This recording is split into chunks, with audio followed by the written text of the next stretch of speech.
Alright, we're going to go ahead and start our study guide review for our animal test. This has been a long unit, so we have a lot of material that has been covered. Your science book is going to be a good resource, and your science notebook that you've used to tape in things or write in or draw about animals is also going to be a wonderful resource. This is a fill in the blank, and our answer choices are up here in the box. So we're going to use these answer choices, and they can be used more than one time. Our first question says, a blank or a blank breathes with gills when I'm young and lungs as an adult. So our first answer is amphibian. Number 2, a blank has scales or rough, dry skin. And so we're looking at what kind of animal or class of animal has scales and rough, dry skin. Our choice is reptile. I have an antenna, 3 body parts, and 6 legs, and usually have wings. And what class is this? Insect. Number 4, I have smooth, wet skin, and I live on land and water. What am I? Amphibian is what you should have written down. This has fins, lives in water, and breathes through the gills. So what animal do we know breathes through gills? If we look up here, the only one up there, oops, I moved the whole thing, is a fish. A blank has a beak, or bill or beak, feathers, wings, and lay eggs. Well, the only one up here that I know that does that, has all of those, is a bird. This has fur or hair, usually gives birth to live young, and nurses baby with milk. And that is a mammal. So this was our first section. We're going to move on to the next one.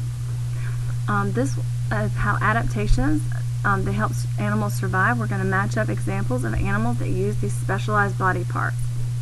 So over here we have a box of choices. So we have like a porcupine quills, and a bee has a stinger. So goose migration, a monkey tail, a butterfly proboscis, and a bird beak. Owl finding small prey, chameleon finding insects, eagle talons, chimpanzee hands, large deer, rabbit ears. So over here it says eyesight. So I'm looking over here to see what goes with eyesight. Eyesight. Porcupine quill, nope. Migration, monkey tail, nope. Bird beak. Owl finding small prey, chameleon finding insects. Owls I know they have really good eyesight at night because they hunt a lot of times and they can see really well. So that is what I put. And a chameleon finding insects. He has really good eyesight. Hearing. Over here looking for hearing. Large deer and rabbit ears would be deer or bunny ears is what I wrote down. So they hear very well. Grasping, that means like claws, talons, chimpanzee hands. They can swing from tree to tree really well with those hands. And anything, well, that didn't go, did it? Can grasp. Obtaining food.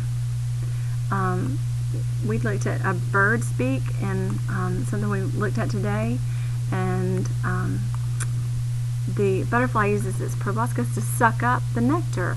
So that's a great way for them to get their food. Movement. We talked about migration, and even a monkey can use its tail to move, to swing from place to place. And so protection, we have porcupine quills and a bee stinger.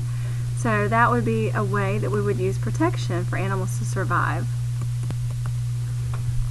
Alright, we're going to go ahead and answer the following questions. I kind of got interrupted there and someone came in the door, so I paused it and now I'm starting back. So if it seems a little wonky, that's why. I'm going to answer the following question. It says, how can habitats be changed?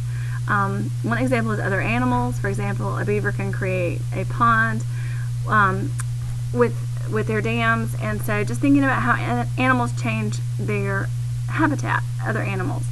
So what I wrote down, and you can write anything in this box, think about, we looked at all kinds of different animals and how their habitats, they changed their habitats. I think a video may have been watched. I'm not sure what everyone did, but I know in our class we watched a video on different animals. So we're going to look at this, and I put like that mammals can burrow in the ground. They can move a lot of, they burrow in the ground, move a lot of dirt, like gophers and squirrels. They've been known to do a lot of damage to the land because of their digging. And I think we talked about the bison eating the grass, and doing a lot of damage to the grass, then that means other animals that use the grass or live in the grass would be out of the grass. So anyway, there's an example of how animals change their environment. And the woodpecker was another example. So anything you write down there, just thinking about how animals change their environment is fine.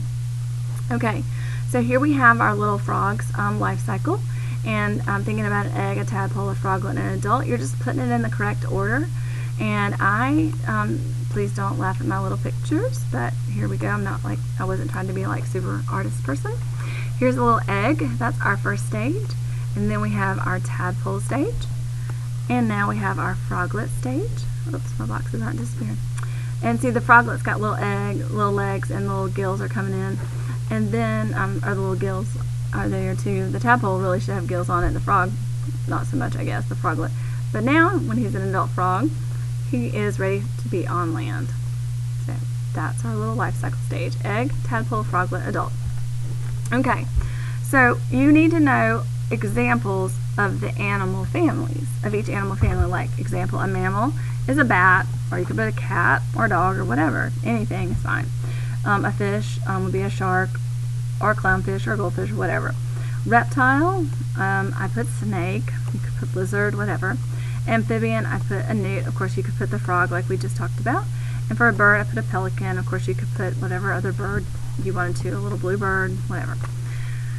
Okay, so that takes care of that section.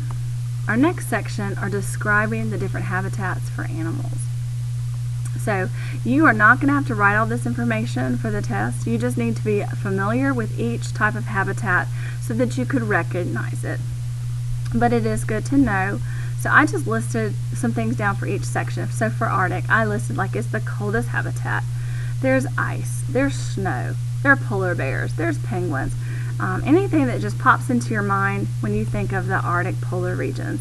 So, just so that you would recognize that that is a polar Arctic region. For a wetland, it's shallow water. There's lots of wet soil. We have alligators and fish. Plants that need lots of water live there. Okay, so thinking about wet stuff, wet soil, alligators and fish, that kind of thing. In a forest, many types of trees and plants, lots of trees. It's home to lots of mammals and birds, like deers, bears, fox, that kind of thing. Lots of different animals that live in the forest. Lots of trees. Okay, a desert is very hot. They have very little rain. Okay, food and water is very hard to find for animals. Lizards live in burrows in the sand. Lots of animals like to burrow in the sand to keep cool. They come out at night because it's very hot. So just think about the desert being very hot. And remember, just be familiar with these. You don't have to memorize every single little thing, but just be very familiar. The ocean is a large body of salt water. That's our definition for that habitat. There are lots of fish. Mammals like dolphins and whales live there, and there are coral reefs. And a freshwater habitat, that's our rivers and lakes. Plants and trees near the banks of these. And there are many fish, turtles, and birds that live in and around rivers and lakes. Okay, so that's describing the different animal habitats. Moving on to our last section. This is also going to be something where you just kind of need to recognize the answer to these. And I know these questions are a little misleading maybe, but just do your best. What do animals produce that plants use to make food? And the answer is carbon dioxide. What do animals need to survive? Animals need air, water, plants, shelter, and sun. Okay, so you just need to be familiar with those and be able to pick stuff out from like a list. So animals need to survive. What do they need? They need air, water, plants, shelter, and sun. Plants provide what for animals? Food and shelter. So plants, or animals use plants for food. They eat the food, and they also, like trees and that bushes and that kind of thing, are used for shelter.